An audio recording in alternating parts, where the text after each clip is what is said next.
The Grand Hall of the Galactic Council buzzed with the sounds of 100 alien species communicating in their native tongues, all seamlessly translated by the hovering orbs that floated above each delegation. At the center of this magnificent chamber, the human stood alone at the speaking podium, his voice steady despite the barely concealed snickers rippling through the assembly. Admiral James Porter, a weathered man with silver hair and eyes that had seen too many stars, cleared his throat as he continued his presentation. Earth's research into seventh-dimensional physics suggests we can create vessels capable of. A loud, gurgling laugh interrupted him. It came from Ambassador Droll of the Voidar, an ancient race of gaseous beings who had mastered interstellar travel when humans were still discovering fire. "Please, Admiral." Droll's voice boomed through the translation orb, his gaseous form rippling with amusement. "Your species only achieved basic space travel 3 generations ago. Now you lecture us on dimensions you cannot possibly comprehend." The chamber erupted in laughter. Even the Luminex delegates, normally stoic crystalline beings, vibrated in their version of humor, sending rainbow patterns across their translucent bodies. In the observation gallery, Dr. Elena Wright gripped the railing until her knuckles turned white. As Earth's leading theoretical physicist, she had developed the mathematics that Porter was presenting. Each mocking laugh felt like a personal attack on her life's work. "The Admiral is simply sharing our research findings," she muttered to herself, knowing full well the Council had no interest in humanity's theories. Porter stood firm at the podium. "We understand our position as newcomers to the galactic community. However, our calculations suggest—" "Your calculations," interrupted High Chancellor Zim of the Fraxian Republic. "My egg-bearers witnessed the birth of your son, human. We mastered fifth-dimensional travel while your ancestors were still swinging from trees. Yet you believe you've surpassed our understanding in mere decades." More laughter followed. Some delegates didn't even bother to hide their contempt anymore. Porter exchanged a glance with Wright in the gallery. They had expected this reaction. It was the same every time Earth presented at council meetings. 3 years of mockery, of being the cosmic joke. "Thank you for your time," Porter said finally, gathering his presentation materials. "Earth will continue its research regardless." As Porter left the podium, a tall, blue-skinned delegate stepped into his path. Ambassador Trell of the Motor Collective looked down at the human with 8 eyes blinking in sequence. "You realize," Trell said quietly, "that what you propose violates several fundamental laws of physics as understood by every advanced race in the galaxy." Porter met the alien's gaze. "Perhaps those laws aren't as fundamental as you believe." Later, aboard the Earth shuttle returning to their embassy station, Wright slammed her fist against the wall. 3 years. 3 years of bringing our findings to them. And all they do is laugh. Porter sat heavily in the pilot's chair, looking out at the glittering capital world of the Galactic Council. "They've been the dominant species for thousands of years, Elena. Their understanding of reality is the foundation of their power." "Their understanding is incomplete," Wright insisted. "Our math doesn't lie." Porter was quiet for a moment before activating his secure communicator. A holographic image appeared, Earth's president looking expectantly at them. "Same response as always, Madam President," Porter reported. "Complete dismissal." The president nodded. "Then we proceed as planned. Project Ascension is approved for full development." Wright's eyes widened. "You're giving us the green light, even after—" "Especially after this," the president replied. "If they won't take us seriously as partners, perhaps they'll take us seriously as equals. You have whatever resources you need. Build it." As the shuttle broke orbit, Porter gazed back at the council world growing smaller behind them. Soon, very soon, the laughter would stop. The hidden face of Earth's moon held many secrets, but none as important as the massive cavern excavated beneath the dusty surface of Mare Crisium. Here, shielded from both Earth's curious eyes and alien surveillance, Project Ascension took shape. Dr. Elena Wright adjusted her gravity boots as she walked across the ceiling of the main construction bay. This deliberate disregard for conventional orientation was more than a practical use of space. It was a daily reminder to her team that they were abandoning old ways of thinking. Status report on the dimensional core. She called down, or up, depending on perspective, to the engineers working on what looked like a sphere of liquid metal that somehow folded inward upon itself. Power fluctuations are stable at 92%, replied Tom Reed, the young physicist who had been the first to verify Wright's equations. But we're still seeing some slippage between the fifth and sixth boundaries. Wright nodded and pushed off, floating slowly down to join the main team. 5 years into Project Ascension, and they were finally seeing real progress. What had begun as theoretical math on her apartment walls had grown into this, humanity's most ambitious undertaking. The central chamber housed the skeleton of the Hyperion. Unlike conventional spacecraft with their streamlined hulls, this vessel resembled an elaborate puzzle. Parts of its structure seemed incomplete, with sections that faded from view when observed from certain angles. This wasn't a failure of construction, it was by design. The Hyperion existed partially in dimensions human eyes couldn't fully process. Admiral Porter entered through the main airlock, followed by 3 officials in plain black uniforms, representatives from Earth's united governments, who provided the astronomical funding needed for the project. Impressive, said one of the officials, a woman whose name badge simply read Director Keller. Her eyes tracked a section of hull that seemed to bend impossibly. Though I still don't understand how it's supposed to work. Porter smiled. That's because you're trying to understand it using 3-dimensional thinking. Wright joined them, wiping her hands on her lab coat. Think of reality as a book, she explained. Normal ships, even the aliens' advanced vessels, can only move forward and backward through the pages, faster and faster, but still limited to that path. The Hyperion can move between the pages, or even jump to a different book entirely. Director Keller frowned. And the practical advantage. Instant travel anywhere in the galaxy, Porter said. Weapons that can't be blocked because they attack from angles that don't exist in normal space. And most importantly, complete invisibility to conventional detection. Wright led them toward a small demonstration area where a miniature version of the core technology sat on a platform. The aliens laugh at us because they mastered 5-dimensional physics centuries ago. They don't believe 6 and 7 are even possible to access. She activated the device. A small metal sphere on one end of the table disappeared and instantly reappeared at the opposite end. No flash, no sound, no indication of movement. It simply existed in a new location. That's impossible, whispered one of the officials. Not impossible, Wright corrected. Just impossible within the physics they understand. We've approached the problem differently because we never learned their limitations. Porter placed a hand on the framework of the Hyperion. 15 years, he said. 15 years of being the laughingstock of the Galactic Council. Every sneer, every dismissal. They've just given us more time to work undisturbed. The ship would be ready within months. Its technology was untested at full scale, its effects potentially dangerous, but the team pushed forward with quiet determination. They think we're primitive, Wright said, watching her team work. They've forgotten something important about young species. What's that? Asked Director Keller. Wright's eyes reflected the impossible geometry of the Hyperion. We have nothing to lose and everything to prove. The emergency session of the Galactic Council began in chaos. Gone was the normal stately procedure, replaced by shouting, threats, and open fear. Representatives from 37 worlds were missing, their planets either under attack or already lost. High Chancellor Zim slammed a ceremonial staff against the floor. The sound echoed through the chamber, temporarily silencing the panic. The Nexus Empire has breached the Orion defensive line, Zim announced, his voice grave. 3 sectors are now under their control.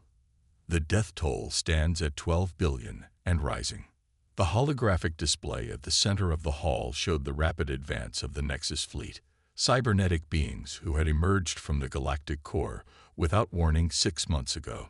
Their ships moved in perfect geometric formations, dark angular vessels that seemed to absorb light rather than reflect it. Ambassador Droll's gaseous form darkened with distress. Our fifth-dimensional cruisers engaged the enemy at Vega Station.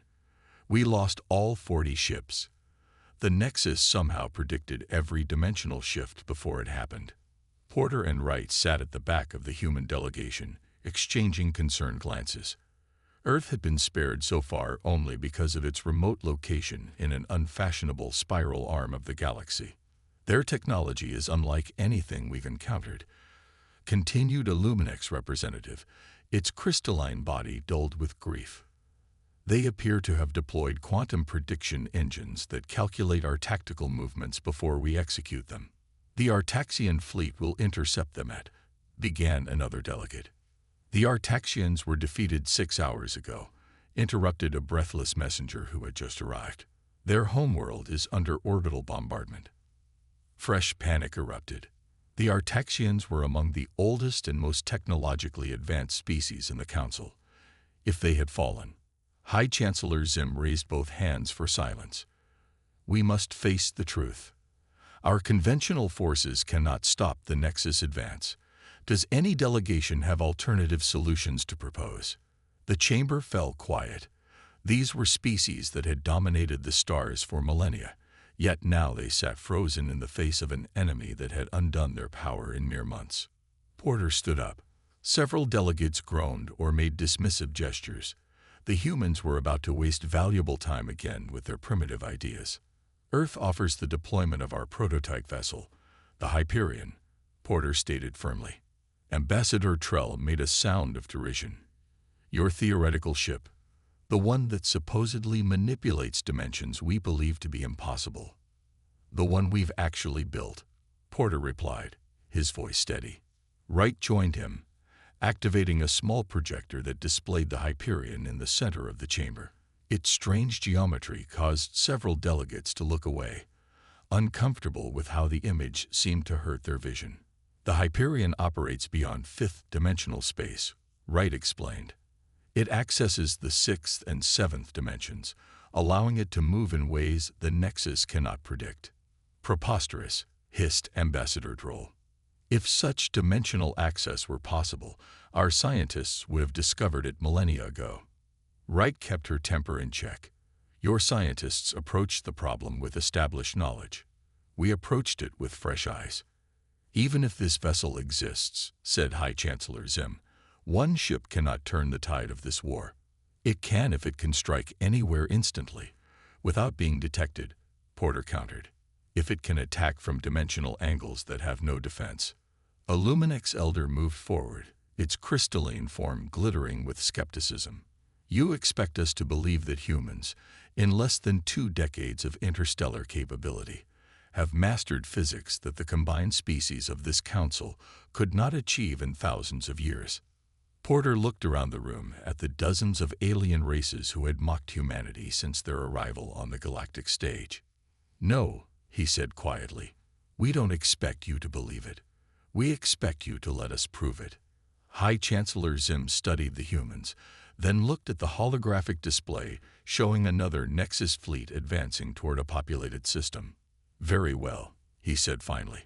Not because I believe you, but because we have run out of options. He faced the council. Unless there are objections, Earth is authorized to deploy their vessel. No one objected, not because they believed, but because desperation had silenced even mockery. The observation deck of the Galactic Council's central station hummed with tense conversation. 24 of the most respected scientific minds from across the galaxy had gathered, their skepticism practically radiating from them. They had come to witness the impossible, or more likely, to document yet another human failure. I find it difficult to believe we're wasting valuable time on this demonstration, muttered Professor Lax, the 6-armed chief physicist of the Meridian Academy. The Nexus fleet will reach Centauri space in 20 hours. The other scientists nodded in agreement. None of them believed that humans, barely a century into their space age, could have mastered dimensional physics beyond what the oldest races had achieved. The large viewing window looked out into open space, where a small shuttle had just arrived from Earth. Admiral Porter stood at the front of the observation deck, with Dr. Wright at his side.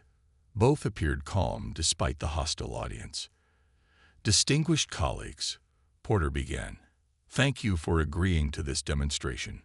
What you are about to see will challenge everything you understand about dimensional physics." Professor Lax made a dismissive gesture with three of his arms. "We understand that humans are fond of grand statements, Admiral. Perhaps we could proceed to the actual demonstration." Porter nodded to Wright, who activated her communicator. "Hyperion, this is Dr. Wright. You are cleared for Revelation Protocol." For several moments, nothing happened. The scientists exchanged knowing glances. Then suddenly, the space beyond the window shifted. It wasn't that something appeared. It was as if a piece of reality folded outward, revealing something that had been there all along but somehow hidden from perception. The Hyperion didn't arrive. It simply was there, had perhaps always been there, now made visible to conventional senses. The vessel defied conventional description. Parts of its hull seemed to vanish when viewed directly, only to reappear when seen from the corner of one's eye. Sections folded inward at angles that should have been impossible. Light bent around it in patterns that made several scientists step back from the window in discomfort. "By the ancient void," whispered Professor Lax, all 6 arms hanging limp at his sides. Dr. Wright allowed herself a small smile. "The Hyperion doesn't travel through space as you understand it. It moves orthogonally to conventional reality." The gathered scientists pressed forward again, instruments scanning frantically.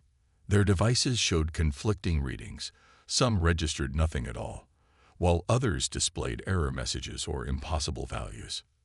"This is a trick," declared a Luminex scientist, its crystalline form vibrating with agitation. "Some form of advanced holography or sensory manipulation." "Would you care to board it?" offered Porter. "To see for yourself." After a moment of stunned silence, 5 of the scientists volunteered. They were escorted to an airlock, where a transport tube extended from the station to connect with the Hyperion, or at least with the part of it that seemed most solid. When they returned 30 minutes later, their attitudes had transformed. The Luminex scientist's crystalline body pulsed with excitement, while Professor Lax gestured wildly with all 6 arms as he tried to explain what he had seen. "The interior spaces, they connect in ways that violate basic geometry," he sputtered. "Rooms that are simultaneously adjacent and distant. Corridors that return to their starting point after 3 turns, despite forming a square path." High Chancellor Zim, who had been observing silently from the back of the room, finally spoke. "If what you've shown us is genuine, how does this help against the Nexus?" Porter's expression turned serious. "The Nexus predicts movement through conventional dimensions, correct? Their quantum engines calculate probable courses and counters." The Chancellor nodded slowly.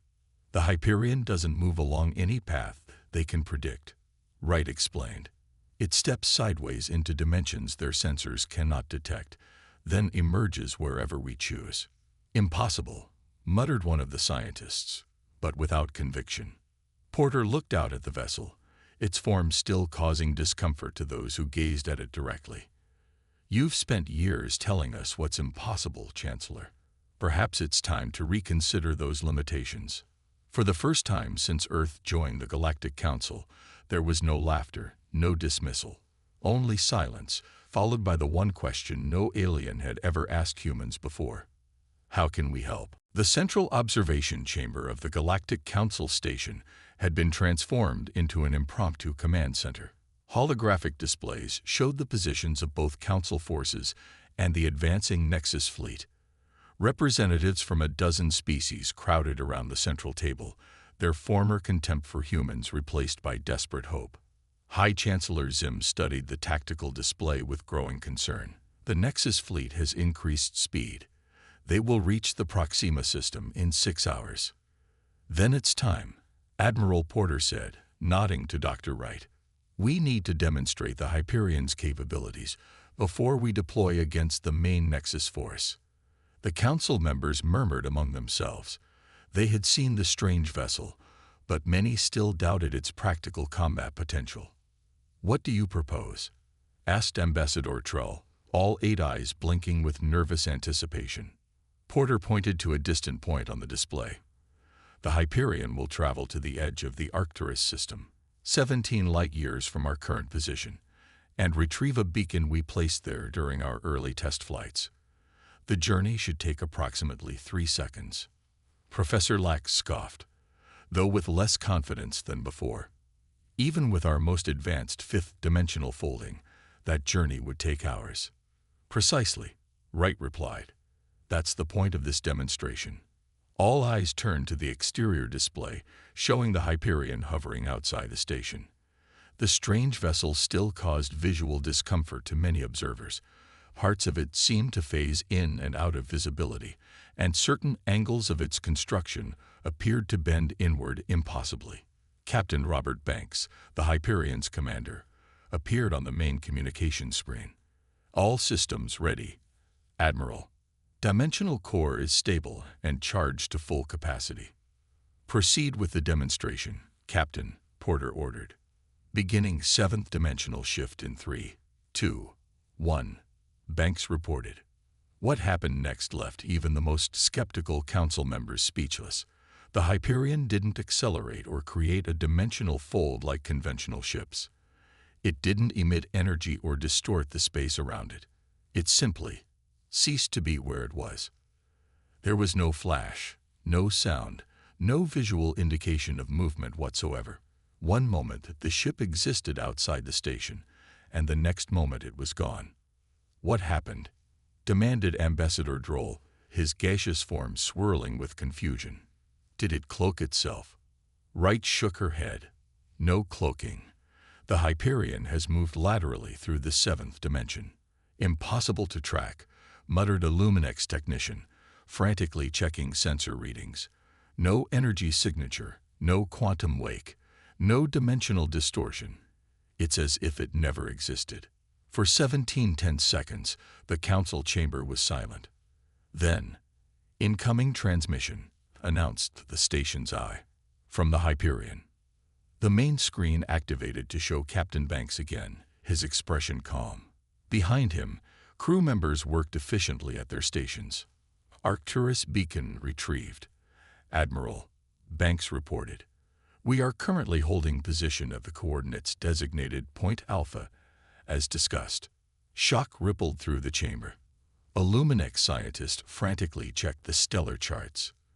That's 70 light-years from here, on the opposite side of Nexus-controlled space."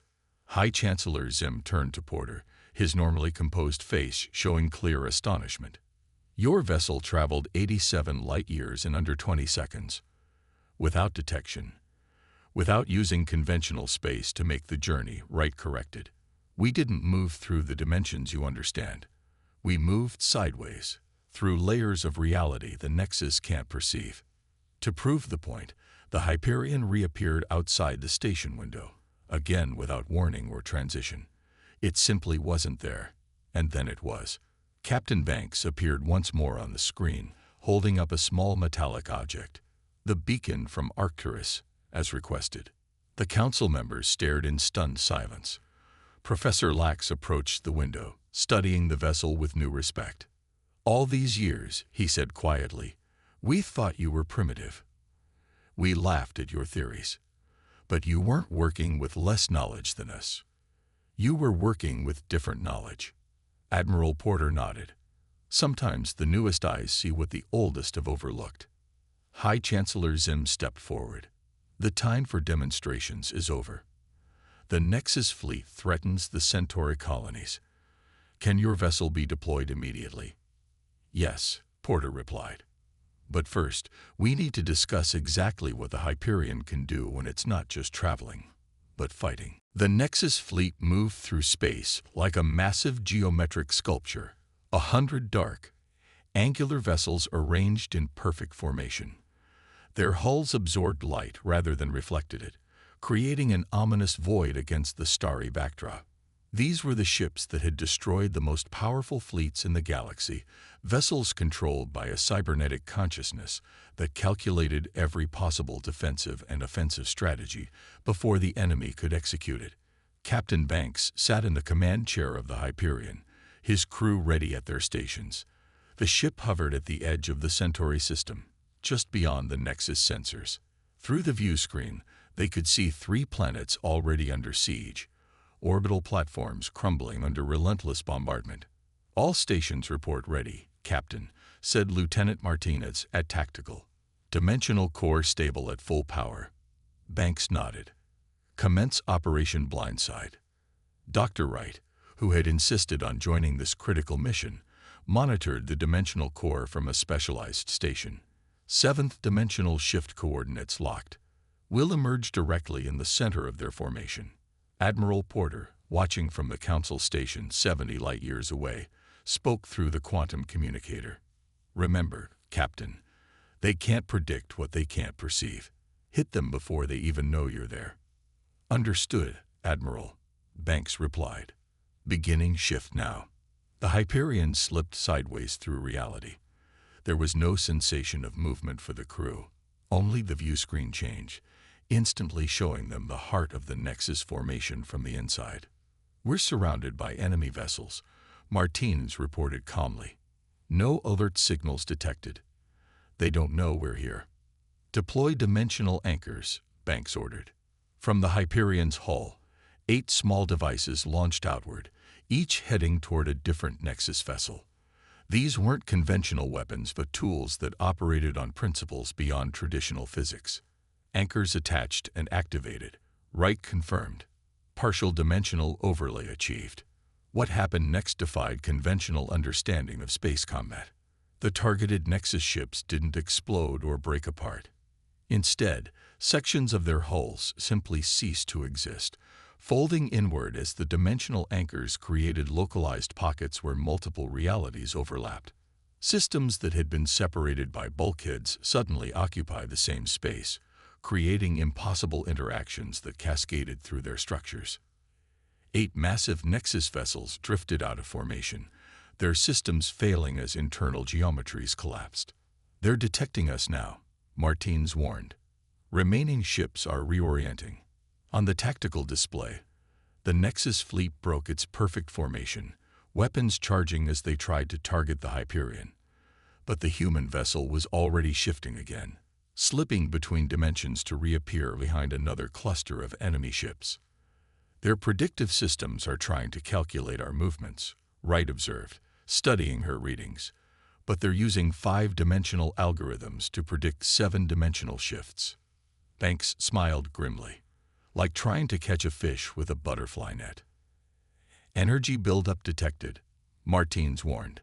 "They're firing." Brilliant beams of energy lanced through space from a dozen Nexus vessels, directly toward where the Hyperion had been half a second earlier. The human ship had partially shifted dimensions again, existing simultaneously in multiple planes of reality.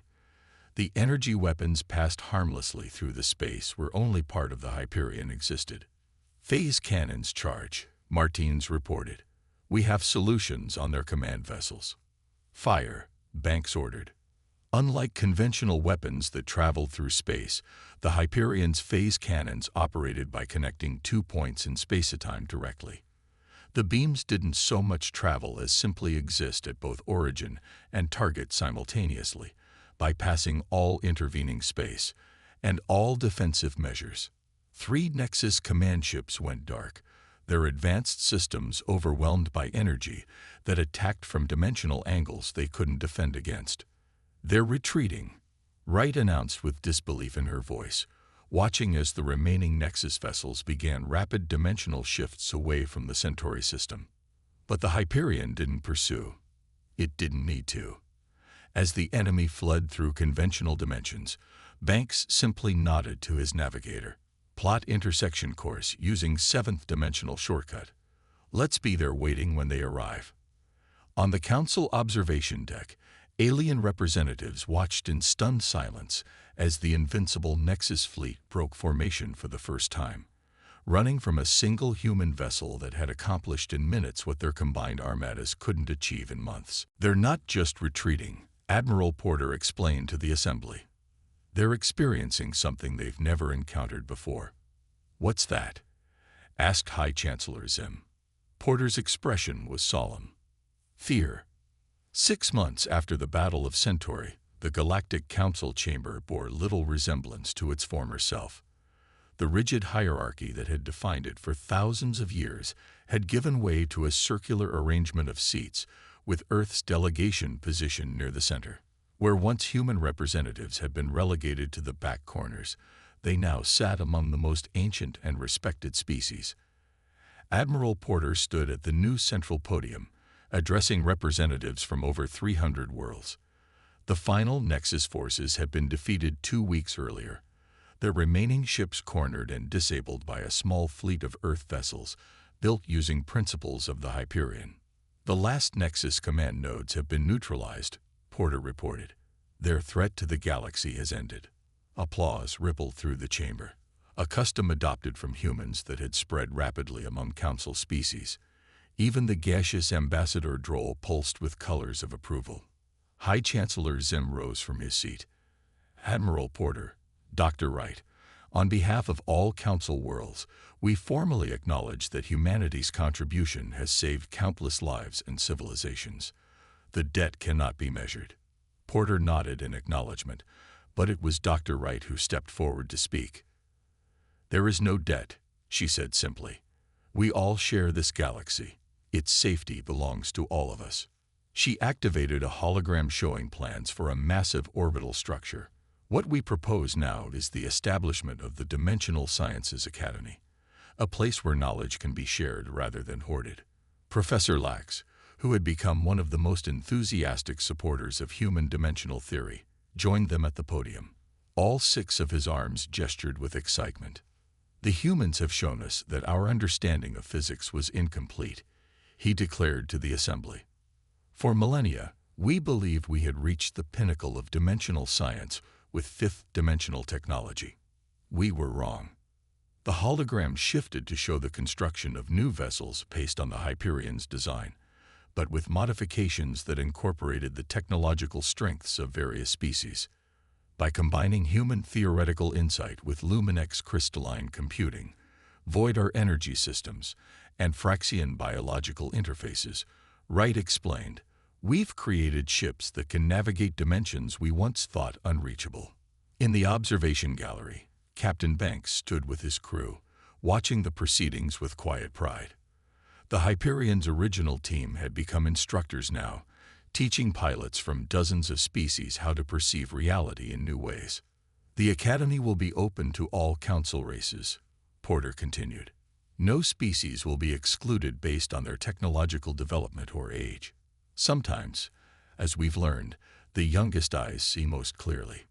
Ambassador Trell, whose contempt for humans had once been legendary, approached the podium.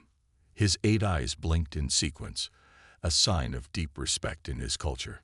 I wish to be the first to formally apologize, he said, his voice carrying through the chamber. We mocked humanity. We dismissed your theories. We treated you as children playing with concepts beyond your understanding. He turned to face the assembled representatives. In doing so, we nearly lost everything. Had we listened sooner, perhaps the Nexus would never have gained such power. High Chancellor Zim raised his ceremonial staff. Let this be remembered as the day the Council truly became a gathering of equals. No longer will we judge species by their age, but by their contributions and insights. As the formal session ended, Dr. Wright found herself surrounded by scientists from a dozen worlds, all eager to discuss theory and application. Where once they had laughed at her papers, they now clutched copies, annotated with questions. Porter joined her after escaping his own crowd of admirers. Quite a change from our first council meeting, he observed. Wright watched as a young representative from a newly admitted species timidly approached them. The alien resembled a small feathered reptile, and its species had achieved space travel only 30 years earlier, even more recently than humans. Excuse me, the newcomer said nervously. My people have been working on a theory about eighth-dimensional space. Would you? Would you be willing to review our calculations?" Wright smiled and gestured for the young scientist to join them. "We'd be honored.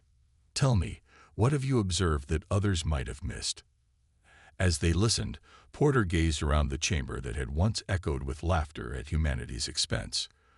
The mockery had stopped, replaced by something far more valuable, respect born of understanding that the universe was larger and stranger than any single species could comprehend alone. The laughter had stopped, and the learning had finally begun.